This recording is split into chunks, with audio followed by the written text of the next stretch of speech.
नमस्कार दोस्तों, आप देख रहे हैं इंडिया तक न्यूज वन और आपके साथ मैं राजन पांडे। देश के बुलंद और भरोसे की आवाज आप देख रहे हैं। तो तमाम स्थितियां जो बनी हैं 2024 लोकसभा के चुनाव में, जिस प्रकार का प्रदर्शन बीजेपी उम्मीद कर रही थी वो उम्मीद पे खरे नहीं उतरे।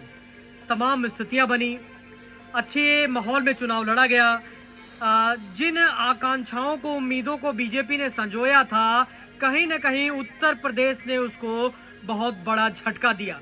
राम मंदिर का मुद्दा कहीं ना कहीं एक आस्था का विषय था, अच्छा था, बीजेपी इसको भुलाना चाह रही थी मगर नहीं हो पाया ये।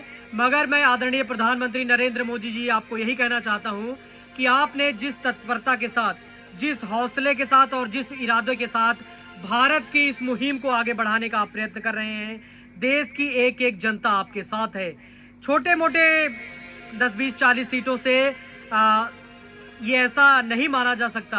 आपके नेतृत्व में देश जिस प्रगति पर आगे बढ़ रहा है, जिस उम्मीदों और आकांक्षाओं में देश जा रहा है, बहुत अच्छी स्थिति में है और हम चाहते यही हैं, देश यही चाहता है, पूरे देश की आवाज़ यही है कि नरेंद्र मोदी की जो गारंटी चल रही है, जिस प्रकार से वो कार्य कर रहे हैं, वो इसी प्रकार से कार्य करते रहें।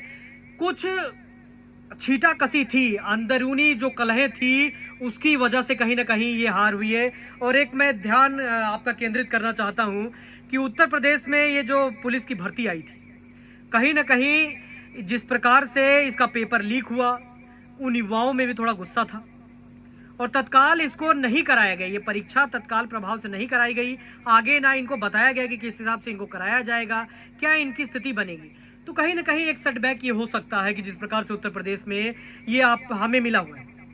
मगर अब जो हो गया वो बीती बातें हैं। 9 जून को आपको शपथ की बहुत बहुत बधाई, अभी शुरू से ही एडवांस में ही आपको बधाई।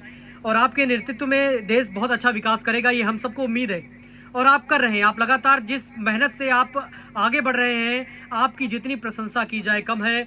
मगर जो नतीजे आप चाह रहे थे या हम लोग चाह रहे थे या बीजेपी चाह रही थी, उस नंबर तक हम नहीं पहुंचे। इसका हमें कष्ट है और इसका कष्ट आपको भी होगा।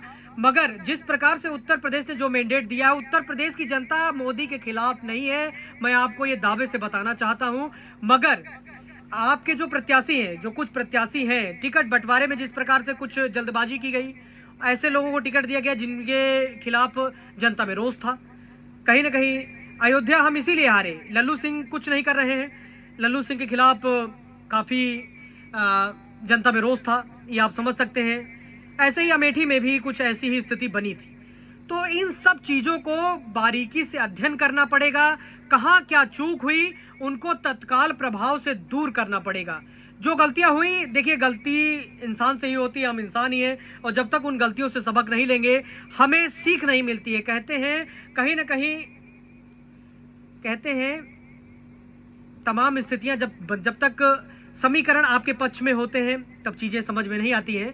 मगर ये सेटबैक नहीं है, ये जनता का मैंडेट आपके खिलाफ नहीं है। वोट परसेंटेज में बीजेपी के कोई गिरावट नहीं आई है, मैं आपको बता दूं 1% की गिरावट आई है बस। 1% बड़ा अमाउंट होता है एक जब ज्यादा वोट पड़ते हैं।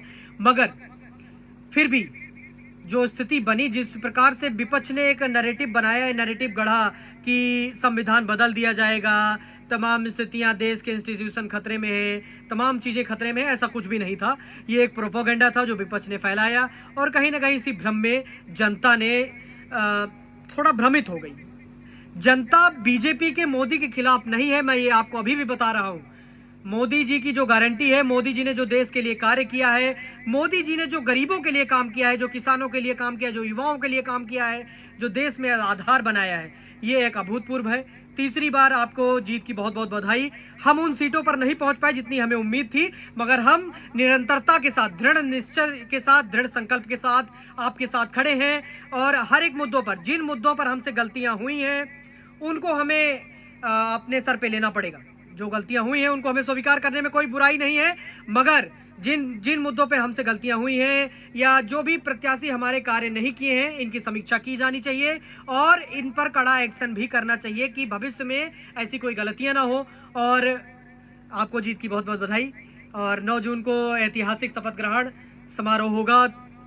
लगातार तीसरी बार आदरणीय प्रधानमंत्री नरेंद्र मोदी जी भारत के प्रधानमंत्री बनेंगे। बहुत बहुत धन्यवाद। इसी के साथ मैं अपना ये बुलेटिन खत्म कर रहा हूं, मगर मैं यही चाहता हूं कि आप सब एक होकर रहें, सशक्त होकर रहें, मजबूती के साथ देश के हित में खड़े रहें। मैं यही चाहता हूं। बहुत बहुत धन्यवाद।